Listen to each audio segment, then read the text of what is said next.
والصلاة والسلام على نبي المرسلين وعلى آله وصحبه أجمعين.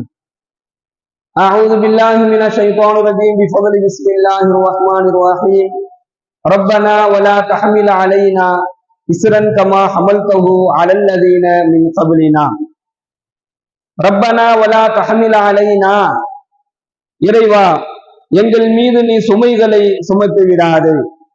இஸ்ரன் comma ஹமல்தஹு அலல்லதீன மின் கப்லினா, நாங்கள் எங்களுக்கு முன்னிருந்தவர்கள் மீது நீ சுமத்திய சுமைகளை போன்று நாங்கள் செய்த குற்றத்திற்காக வேண்டி எங்களின் மீது நீ சுமைகளை சுமத்தி விடாது என்கின்ற ஒரு அற்புதமான துவாவை எல்லாம் வல்ல இறைவன் தன்னுடைய இறைவசனத்தின் மூலமாக நமக்கு கற்றுக் கொடுக்கின்றான். அல்லாஹ்வினால் நமக்கு கற்றுத்தரக்கூடிய கற்று தந்திருக்கக்கூடிய ஒரு அழகான ஒரு அற்புதமான துவாவாக இந்த துவாவை எல்லாம் வல்ல இறைவன் தன்னுடைய இறைவசனத்திலே நமக்கு சொல்லி காண்பிக்கின்றான். எதையும் தாங்கும் மனிதன் கஷ்டங்களை சிரமங்களை தாங்க முடியாத ஒரு நிலைக்கு வந்து விடுவான். எதையும் தாங்கக்கூடிய ஒரு மனிதன் தன்னுடைய சிரமங்களை அவனால் தாங்க முடியாது, அவனுக்கு ஏற்படக்கூடிய கஷ்டங்களை அவனால் தாங்க முடியாது. எனவே தான் எல்லாம் வல்ல இறைவன் மனிதனால் சுமைகளையும் கஷ்டங்களையும் தாங்க முடியாது என்கின்ற காரணத்தினாலேயே சுமைகளை விட்டு கடுமையான நெருக்கடிகளை யா அல்லாஹ் எங்கள் மீது நீ சுமத்தி விடாது என்கின்ற இந்த துவாவை அல்லாஹ் நமக்கு கற்றுக் கொடுக்கின்றான். கண்ணியமிக்க அல்லாஹ்வின் நல்லடியார்களே, சகோதரர்களே, எல்லாம் வல்ல இறைவன் அவனுடைய வாக்குறுதிகளை என்றுமே அல்லாஹு தாலா நிலையானதாக ஆக்கி வைத்திருக்கின்றான். அல்லாஹ்வினுடைய வாக்குறுதி என்றுமே நிலையானதாக இருக்கும். தன்னுடைய வசனத்தில் அல்லாஹ் பேசும் பொழுது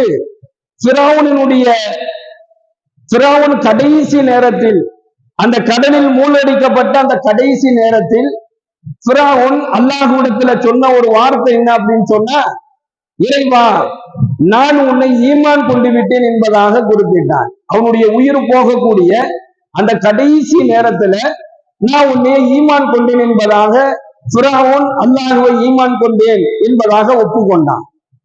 அப்ப அல்லாஹ் சொன்னா, فَالْيَوْمَ نُنَجِّيكَ بِبَدَنِكَ لِمَنْ تَكُونَ بِبَدَنِكَ لِتَكُونَ لِمَنْ خَلْفَكَ آيَةً. அல்லாஹ் என்ன சொன்னா அப்படின்னு சொன்னா, அல்லாஹ்வினுடைய வாக்குறுதியை இந்த வசனத்துல அல்லாஹ் பேசுறான்.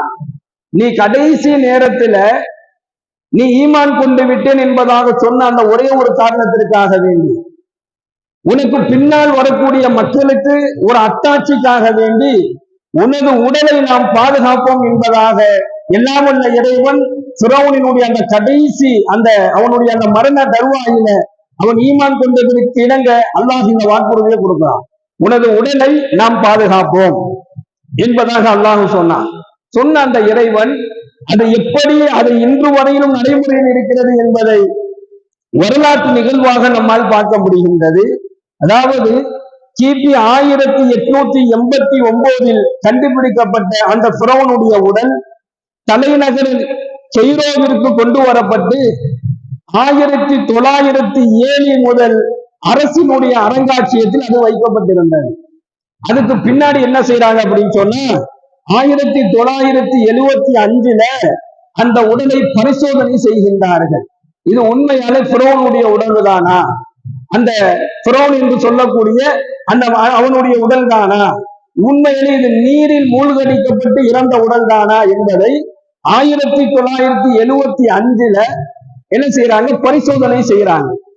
அந்த பரிசோதனை செஞ்சு பார்த்ததுக்கு பின்னாடி இது நீரில் மூழ்கி இறந்து போன அந்த ஃபிரௌனுடைய உடல் தான் என்பது நிரூபணம் ஆகியிருக்கின்றது, நிரூபணமானது. அதுக்கு பின்னாடி அங்கு வைக்கப்பட்டுள்ள இதுவரையிலும் அங்கு வைக்கப்பட்டிருக்கக்கூடிய எல்லா உடல்களும் அழுகி போயிருச்சு. ஆனா அந்த அரசு அருங்காட்சியகத்தில் வைக்கப்பட்டிருக்கக்கூடிய எல்லா உடலும் இதுவரைக்கும் அழுகிய நிலையில இருக்குது.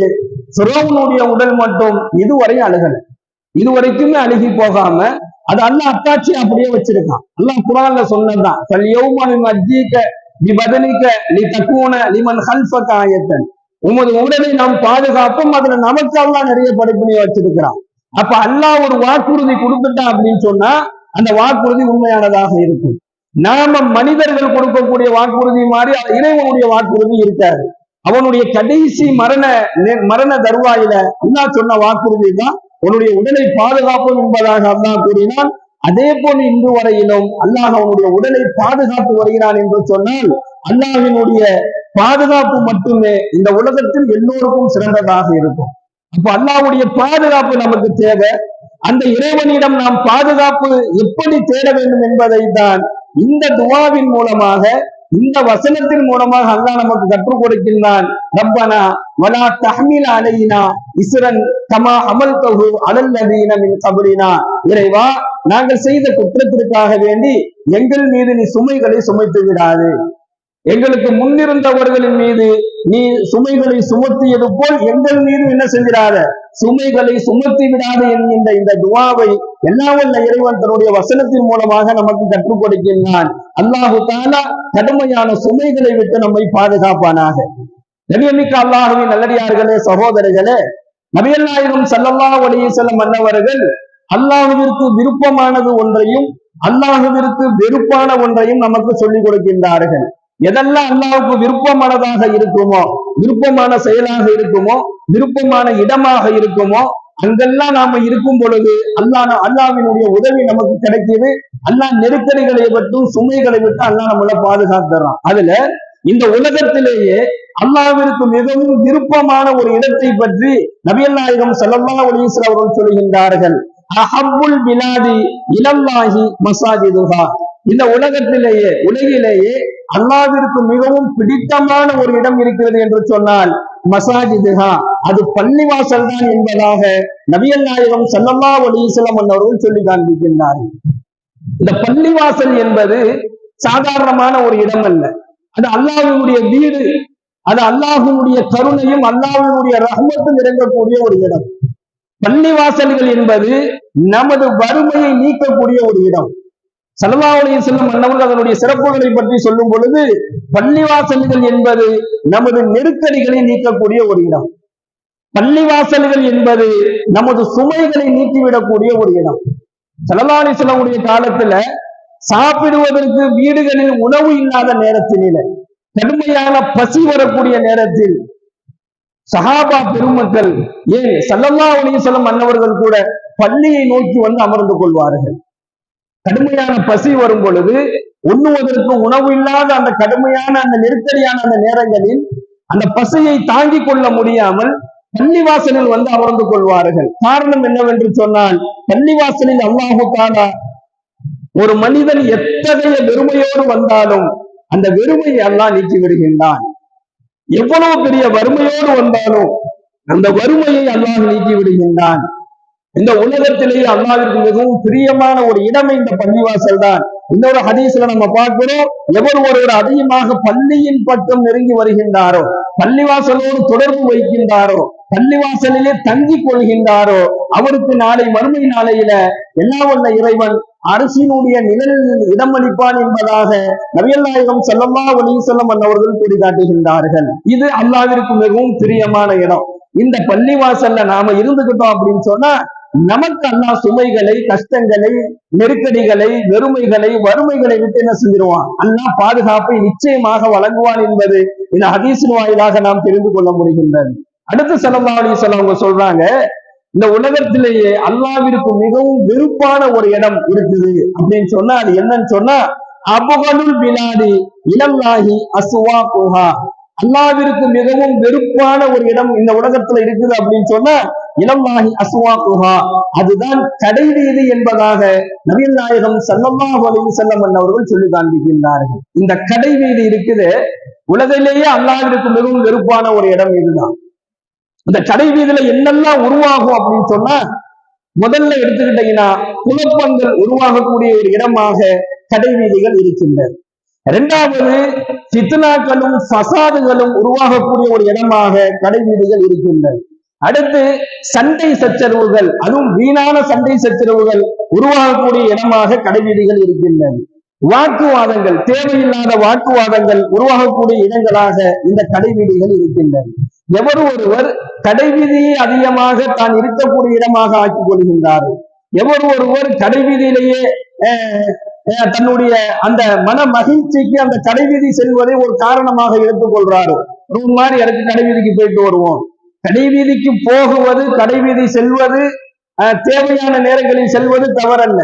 தேவையில்லாமல் அந்த கடைவீதியை அதிகமாக எவர் ஒருவர் தேர்ந்தெடுத்துக் கொள்கிறாரோ, தான் அதிகமாக இருக்கக்கூடிய இடமாக, தான் அதிகம் நேசிக்கக்கூடிய ஒரு இடமாக எவர் கடைவீதிகளை தன்னுடைய இடமாக ஆக்கிக் கொள்கின்றாரோ அவர் சைத்தானுடைய பிடியில் சிக்கிக் கொள்கிறார் என்பதை நபிகள் நாயகம் ஸல்லல்லாஹு அலைஹி வஸல்லம் அவர்கள் சொல்லி காண்பிக்கின்றார்கள். உலகத்திலே அல்லாஹ்விற்கு பிடிக்காத ஒரு இடம் அது கடைவீதி என்பதாக கூறினார்கள். அதிகமாக கடைவீதியை பயன்படுத்தக்கூடியவர்கள், கடைவீதியில தங்கக்கூடியவங்க, கடைவீதியை தன்னுடைய இருப்பிடமாக ஆக்கி கொண்டவர்கள் நிறைய சிரமத்திற்கு ஆளாக்கப்படுவார்கள்.